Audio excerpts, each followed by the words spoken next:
Hello, welcome to Daily News Simplified, an answer to what, why, and how of newspaper reading.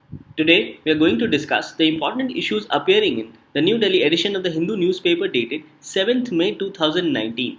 The news to be discussed has been presented on the screen, and timestamping for the same has been provided in the description box below, along with other descriptions.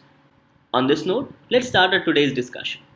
The first news appears on page number 2. It says, National Green Tribunal seeks report on illegal road in tiger reserves, forms panel of representatives from various departments to look into it.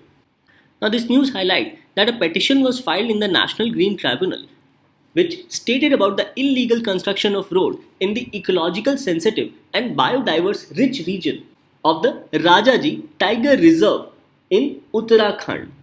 The petition also mentioned that this illegal construction damages the entire biological diversity of the rich region. The National Green Tribunal, on hearing the petition, has constituted a committee comprising of representatives from Ministry of Environment, Forest and Climate Change, Uttarakhand Public Works Department, as well as the National Tiger Conservation Authority, that is NTCA. NGT has also said that NTCA will be the nodal agency for compliance and coordination of the report. Further, the NGT has asked this committee to submit the report within 3 months. Now this topic becomes important from your prelims perspective as you should know about Rajaji Tiger Reserve, the fact that it is in Uttarakhand, and also the basics with respect to National Tiger Conservation Authority. As you know, previously questions have been asked by UPSC on tiger reserves as well as national park, as Rajaji is also a national park in Uttarakhand. Now apart from Rajaji Tiger Reserve, in Uttarakhand there is just another tiger reserve, that is Jim Corbett Tiger Reserve. So in Uttarakhand there are only 2 tiger reserves, namely Rajaji Tiger Reserve and Jim Corbett Tiger Reserve. So these are the facts which you must remember from your prelims perspective. Now with respect to syllabus, this topic forms a part of general issues on environmental ecology, biodiversity and climate change, and in your mains it gets covered under GS paper 3, specifically under environment.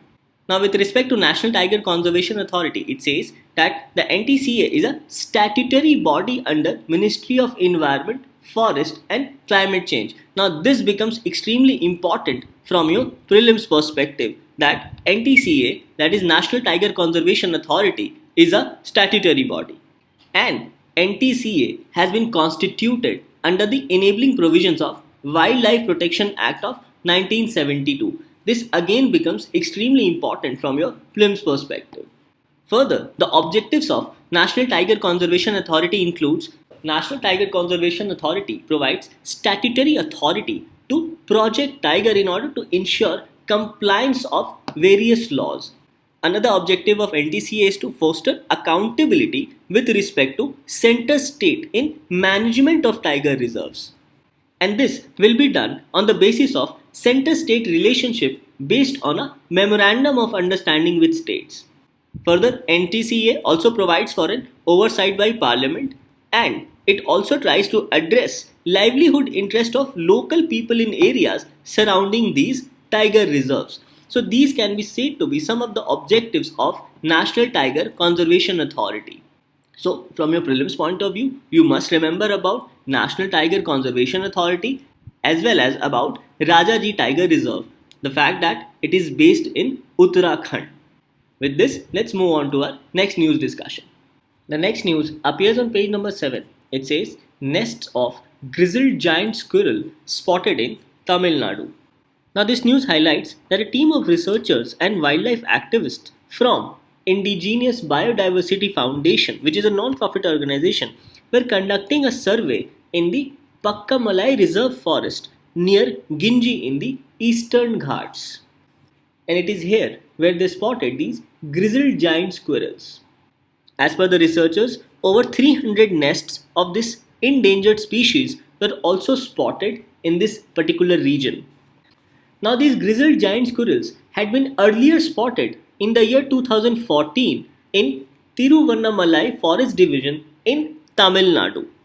And this sighting in the year 2014 of grizzled giant squirrels were the only recorded sightings in the Eastern Ghats. However, now in 2019, a group of researchers have also found these grizzled giant squirrels in Pakkamalai Reserve Forest. Now, this topic on grizzled giant squirrel becomes a part of general issues on environmental ecology and biodiversity in your prelims paper, and in your mains it gets covered under GS paper 3 under environment. The grizzled giant squirrel is usually known to nest in the Western Ghats in southern India, primarily in the Chinnar Wildlife Sanctuary in Kerala and in the Annamalai Tiger Reserve, as well as in the Palani Hills in Tamil Nadu. Now, some of the major threats to this particular species is with respect to habitat loss, poaching, and hunting, especially for its fur and bushmeat by the locals of the area. Thus, owing to habitat loss and poaching, this species has been categorized as near threatened in the IUCN Red List as well as in Schedule 2 in CITES, whereas in the Wildlife Protection Act of 1972, the grizzled giant squirrel have been listed under Schedule 1. So these becomes important highlights with respect to grizzled giant squirrels, specifically from your prelims perspective. Now, apart from grizzled giant squirrel, the research team also found golden gecko, bamboo pit viper, as well as mouse deer. And all these three species have been categorized as least concern under the IUCN Red List. And these species were found in the Pakkamalai Reserve Forest in the Eastern Ghats. Thus, this particular news on grizzled giant squirrel becomes extremely important with respect to your upcoming prelims examination. Now, with respect to reserve forest, you must know that reserve forest is categorized under the Indian Forest Act 1927. It says that the state government may constitute any forest land or wasteland which is the property of the government or over which the government has proprietary rights or to the whole or any part of the forest produce of which the government is entitled shall declare such an area as a reserve forest. So, reserve forest is declared under the Indian Forest Act of 1927 and it is done by the state government. Both these facts becomes extremely important for you to know from your upcoming prelims examination. Now, another important fact to be remembered with respect to Wildlife Protection Act 1972 is with respect to the fact of prohibition of hunting. Now, section 9 of this act talks about prohibition of hunting. It says that no person shall hunt any wild animal specified in Schedule 1, 2, 3 and 4 except as provided under two provisions, that is section 11 and section 12. So basically this act prohibits hunting of any animals specified in either of the schedule, that is schedule 1, 2, 3 or 4. However, there are two exceptions. First is with respect to hunting of wild animals to be permitted in certain cases as mentioned in section 11. Now this provision mentions that if the chief wildlife warden is satisfied that any wild animal mentioned in any of the schedules has become dangerous to human life or is so disabled or deceased so as to be beyond recovery, then the chief wildlife warden may permit any person to hunt such animal. Now section 12 of this act provides for grant of permit for special purposes. So let's go through these special purposes for which permit may be granted. It says that it shall be lawful for the chief wildlife warden to grant a permit by an order in writing and also by stating the reasons therefore to any person on payment of any fees which shall entitle the holder of such permit to hunt any wild animal specified in such permit, however subject to certain restrictions. So these purposes for which the chief wildlife warden may permit any person to hunt any wildlife animal is with respect to education, scientific research, scientific management, collection of specimens, and derivation, collection or preparation of snake venom for the manufacture of life-saving drugs. So these can be said to be some of the purposes for which hunting of such wildlife animal mentioned in Schedule 1, 2, 3 and 4 under the Wildlife Protection Act of 1972 is allowed. So both these provisions with respect to Wildlife Protection Act 1972 as well as Reserve Forest under Indian Forest Act of 1927 becomes extremely important with respect to your upcoming prelims examination. With this, let's move on to our next news discussion. The next news appears on page number 9 in the section of poll call. Now today, the term is returning officer as provided in this particular news. It mentions that a returning officer is responsible for overseeing the election in a constituency or sometimes in more than one constituency, that is, two constituencies, as directed by the Election Commission of India. Now it mentions that the Election Commission appoints the returning officer and assistant returning officer for a constituency, and that is done in consultation with the governments of the state, that is state government or the union territory. Now the provision of returning officer has been provided in the Representation of People Act 1951 in section 21. Now this news further mentions that the returning officer's duties include accepting and scrutinizing nomination forms, publishing the affidavits of candidates, allotting symbols to the contesting candidates, preparing list of contesting candidates, preparing the EVMs and VVPATs, training polling personnel, designating counting centers, and also counting the votes as well as declaring the result. So all these aspects as mentioned with respect to the duties of returning officer becomes extremely important, as statement based questions can be asked in your examination with respect to the duties and functions of a returning officer. Now this topic in your prelims examination gets covered under Indian polity and governance, and in your mains it gets covered under GS paper 2. Now with respect to this, let's go through the provision of returning officer as provided in the Representation of People Act 1951.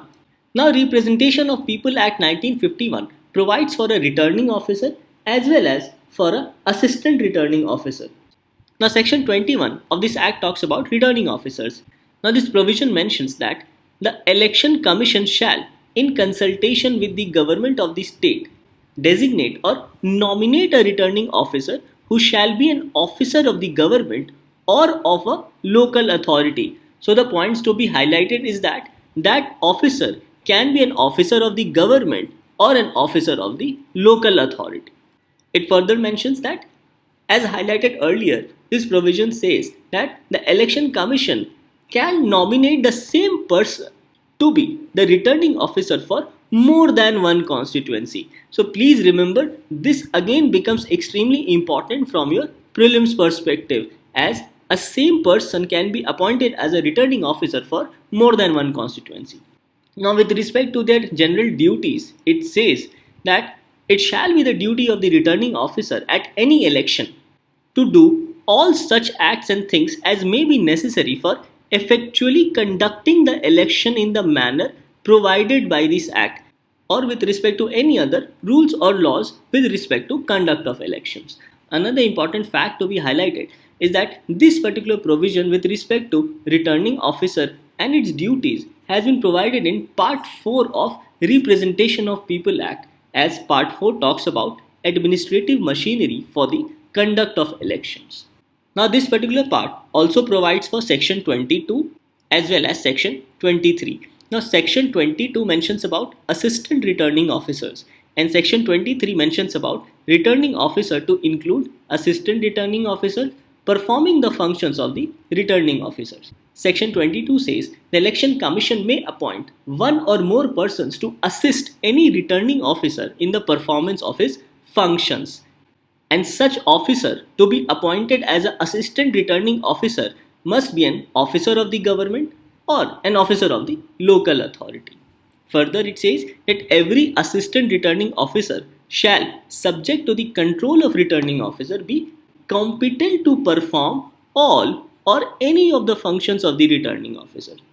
However, such assistant returning officer shall not perform any of the functions of returning officer with respect to scrutiny of nominations, unless the returning officer is unavoidably prevented from performing this function with respect to scrutiny of nominations. So these are the important points highlighted with respect to the functions of Assistant Returning Officer in the Representation of People Act 1951. So summarizing the responsibilities of returning officer, one can say that he oversees the election in their constituency, They accept and scrutinize nomination forms. They publish the affidavits of the candidates. They allot symbols to contesting candidates. They prepare list of contesting candidates. They prepare EVMs and VVPATs. They train poll personnel and designate counting centers. They are also responsible for counting of votes and also with respect to declaring results in an election. So these can be said to be the responsibilities of returning officer. Thus, you must know about the functions and responsibilities of a returning officer with respect to your upcoming prelims examination. With this, let's move on to our next news discussion. The next article appears on page number 9, and this article has been written by former Chief Election Commissioner S.Y. Qureshi. The article mentions the Election Commission must act tough. It is sad that the debate now is about the Commission rather than the appalling conduct of our leaders. Now, in this article written by former CEC, he highlights how during the present general election of 2019, the Election Commission has repeatedly found itself at the receiving end of scathing attack of opposition parties, public, media, as well as the judiciary. And in this backdrop, the author has highlighted certain critical aspects with respect to the functioning of Election Commission. So in this analysis, let us go through the view of the author with respect to functioning of Election Commission of India. Now this topic in your prelims examination gets covered under Indian Polity and Governance, and in your mains it gets covered under GS paper 2, specifically under Governance and Constitution. Now the former Chief Election Commissioner in this article has highlighted about the growing trust deficit with the Election Commission, as he considers Election Commission as a very important institution of India which upholds democratic values. With respect to trust deficit, the author has highlighted that even the retired bureaucrats and diplomats have expressed their concerns over the Election Commissions of India's weak need conduct and have said in a letter to the President that the institution is suffering from crisis of credibility. Now, this shows the lack of trust among retired bureaucrats and the diplomats with respect to the current functioning of the Election Commission of India. And it is in this backdrop that the author has highlighted about the growing trust deficit with the Election Commission of India. The author has further expressed concern that the Supreme Court of India had to remind the Election Commission of its powers vested in the Constitution of India. It is in this backdrop that the author says that the condition of Election Commission has become as such that the Supreme Court of India had to remind the Election Commission of its powers, as it refused to act upon hate speeches and statements uttered by political personalities on religious lines.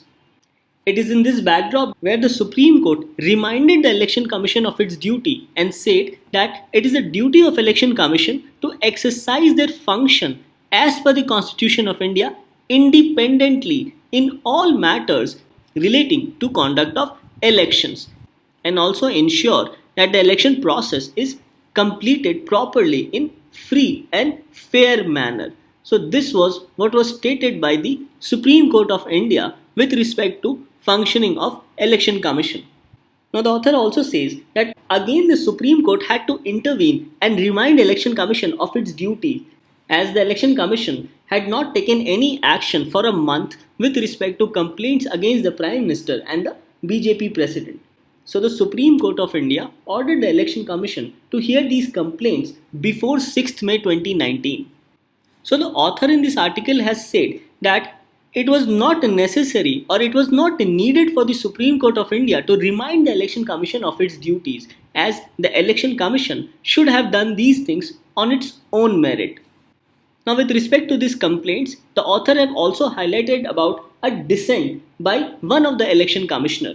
Now with respect to all these aspects, former Chief Election Commissioner has identified certain routes with respect to this problem of Election Commission.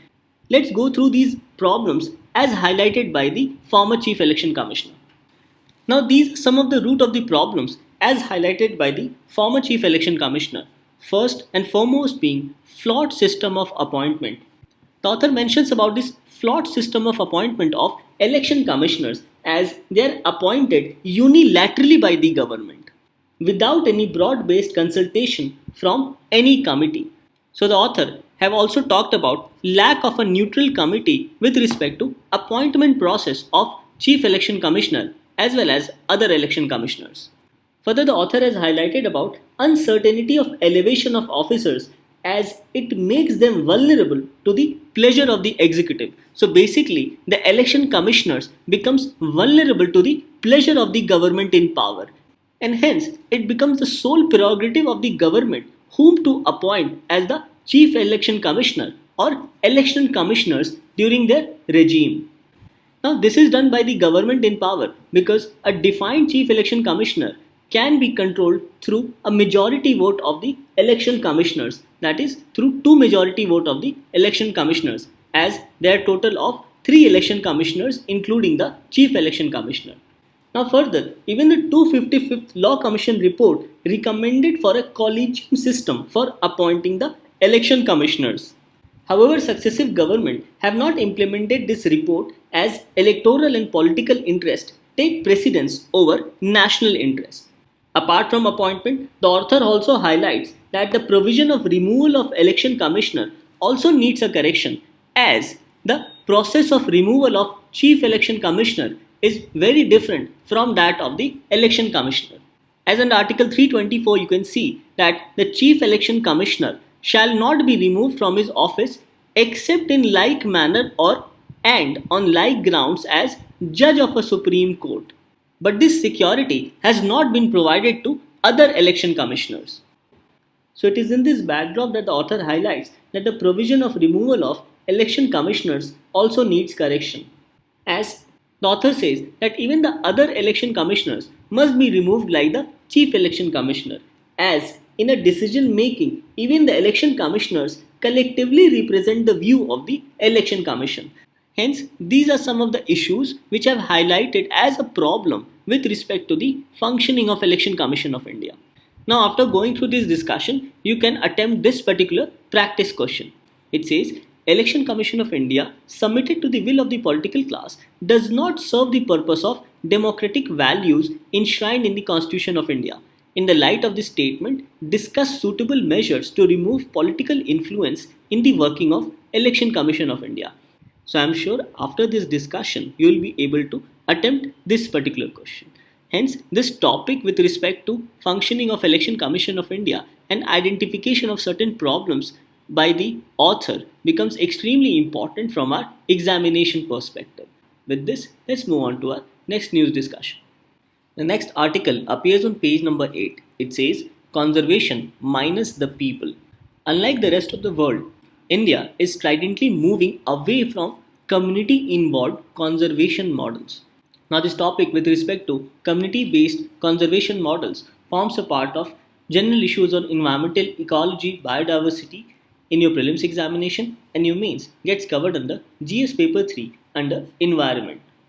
Now, the backdrop to this particular article is the 2019 judgment of Supreme Court, where the Honorable Supreme Court asked the state governments to evict more than 1 million forest dwellers from their forest land. And this judgment of the Supreme Court was not properly defended by the Government of India, especially with respect to rights of such forest dwellers who were supposed to be evicted from their forest land. Now, the author in this article has appalled this move of the Government of India, considering the fact that India is home to 8% of global species diversity and also home to 100 million forest dwellers. And the author highlights that both have an intricate role to play in each other's survival. Now, this particular judgment of the Supreme Court as of now has been stayed. The author in this article says that although this judgment has been stayed temporarily, yet it provides valuable insights into India's conservation objectives and approaches. So on this note, let us go through the views represented by this author in this particular article. The author in this article has highlighted about international views on community-based conservation. The author in this article has highlighted that management and use of these natural resource-rich areas by communities living around them can be an effective tool of conservation which has been recognized around the world.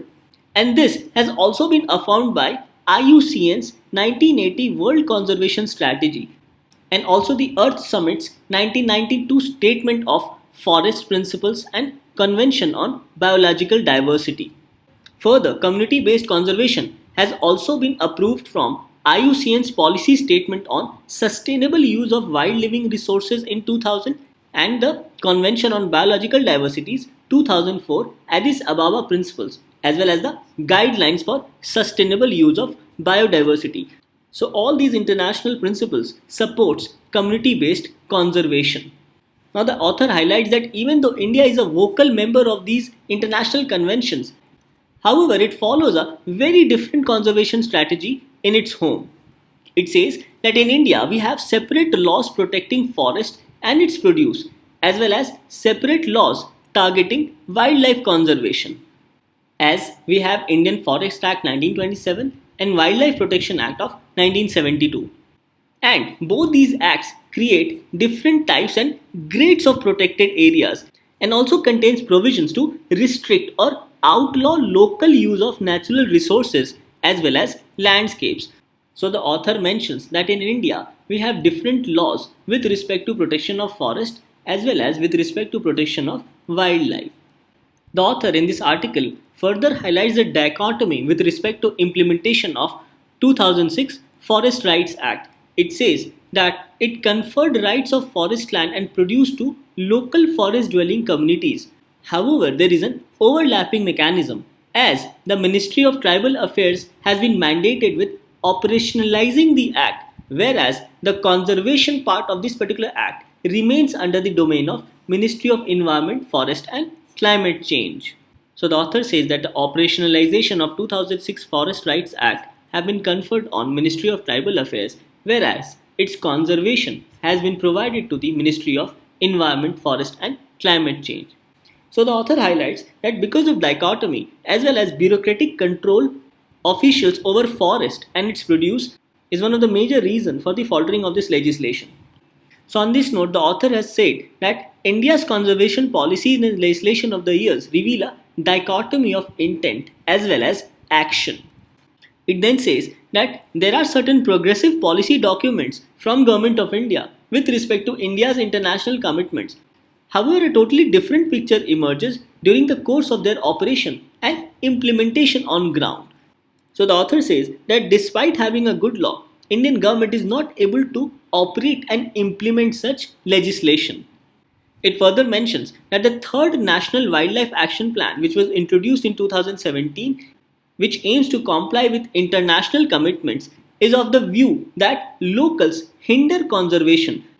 So the author says that such an approach of the government, as highlighted through the National Wildlife Action Plan, where it sees locals hindering conservation efforts, will not encourage the idea of a community-involved conservation model.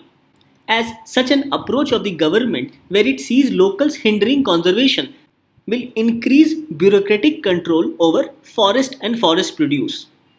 Further, in 2018, the government launched the Draft National Forest Policy, which emphasized the protected area model of conservation, and this leaves little room for communities. So again, the communities-based model is not being followed by the Government of India, even though it is vocal about it at international forums.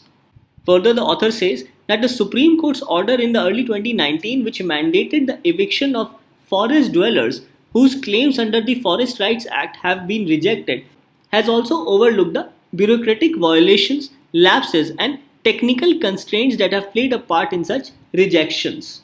Now the author has also expressed concern with respect to comprehensive overhaul of Indian Forest Act, as this particular amendment introduces provisions for extinguishing rights granted under the Forest Rights Act. Further, the draft legislation grants forest bureaucracy unprecedented powers to enter and search the premises of forest dwellers on mere suspicion, and also has given them power to arrest without warrant as well as to use firearms to meet conservation goals. This sounds too harsh a measure with respect to conservation goals, as it gives much more arbitrary and discretionary power to the forest bureaucracy.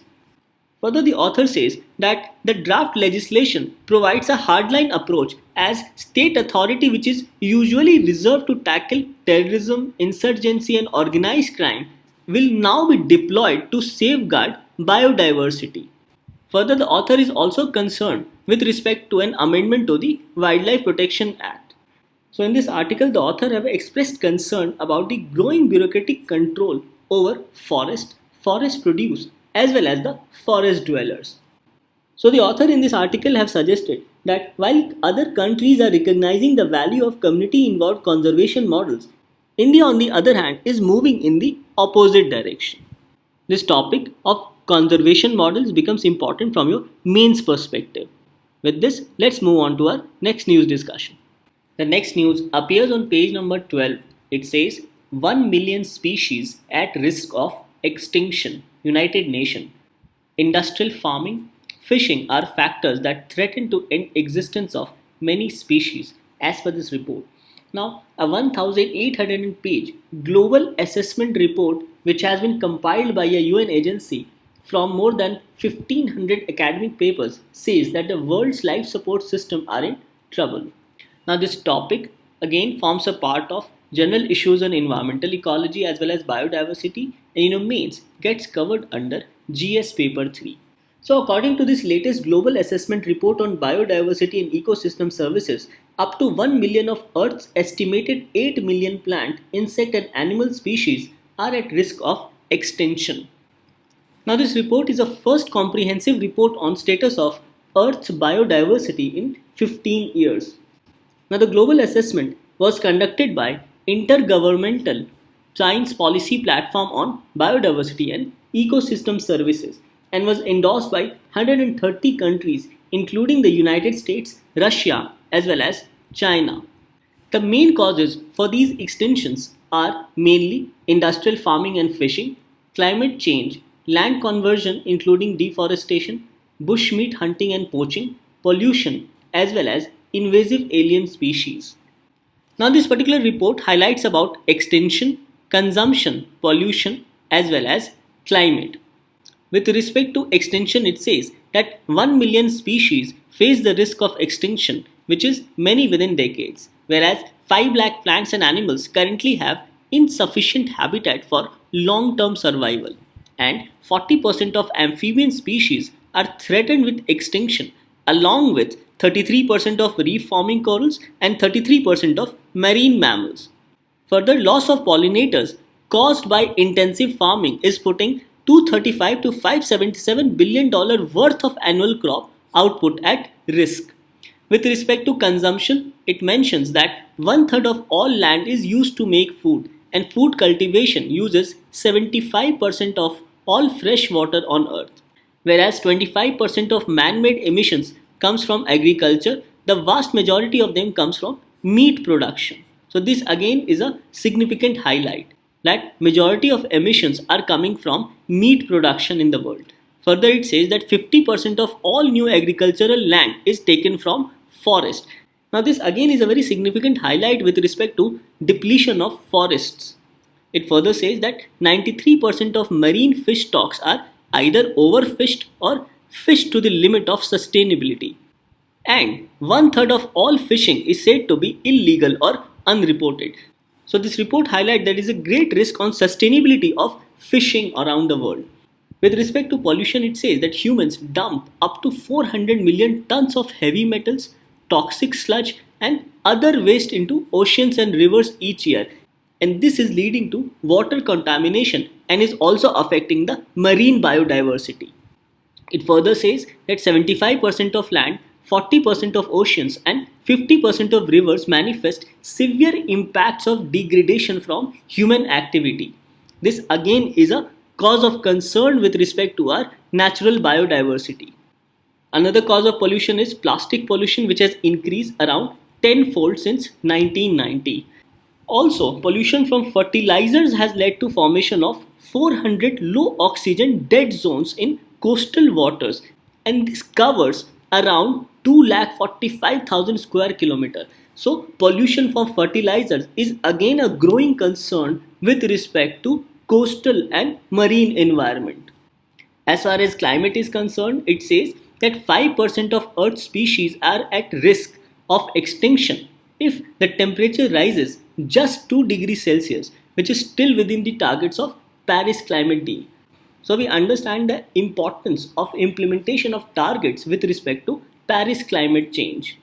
It further says if no concrete step is taken, then the earth may warm up to 4.3 degrees Celsius by 2100, and this may be catastrophic as it may lead to rise in ocean levels, thereby destroying most of the cities on the coast. It says if that is to happen, one-sixth of the all species could be wiped out. Further, it says that scientists are also working with respect to lowering the temperatures to 1.5 degrees Celsius, as this will also help human beings to preserve biodiversity. So these are some of the important highlights of this particular report. So the report also suggests a way forward. It says that the world need to embrace a new post-growth form of economic and social change if it wants to avert such existential risk which is currently being posed by pollution, habitat destruction, carbon emissions, deforestation, overfishing, development, as well as other human activities. Another way forward put by this report is greater involvement of indigenous people. The report highlights about greater involvement of indigenous people. It says that nature managed by indigenous people and local communities is in generally much better position or in a much better health as compared to nature managed by corporates as well as national or corporate institutions. So, this report highlights that more indigenous people as well as people from local communities should be involved as key partners in global transformation. Further, the report highlights that there is a need to shift our focus from chasing economic growth to nature based planning, as it can help provide a better quality of life with far less impact on the earth.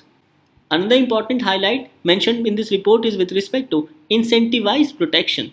It says that countries need to reform their subsidies regime as incentives currently given to energy, fishing, agricultural, and forestry sectors are right now creating much more pollution, and says that instead they should be shifted to incentivize protection and restoration of nature, such as underwriting new reserves or reforestation programs.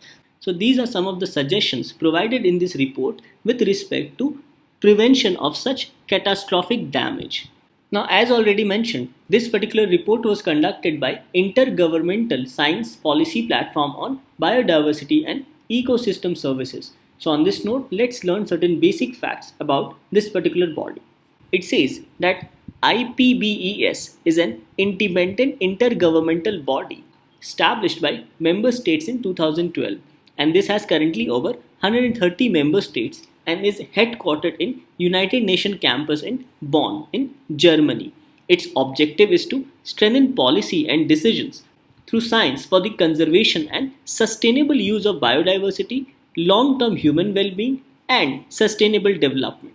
Another important aspect about Intergovernmental Science Policy Platform on Biodiversity and Ecosystem Services is that it is placed under the auspices of four United Nations entities, namely UNEP, UNESCO, FAO, and UNDP, and is administered by UNEP. So this becomes very important fact with respect to your prelims examination, that it is placed under four auspices of UN, that is United Nations Environment Program, UNESCO, Food and Agricultural Organization, as well as United Nations Development Program, and it is administered by United Nations Environment Program. It further says that IPBES does scientific assessments on status of the non-human life that makes up the Earth's life support system and assesses the state of biodiversity.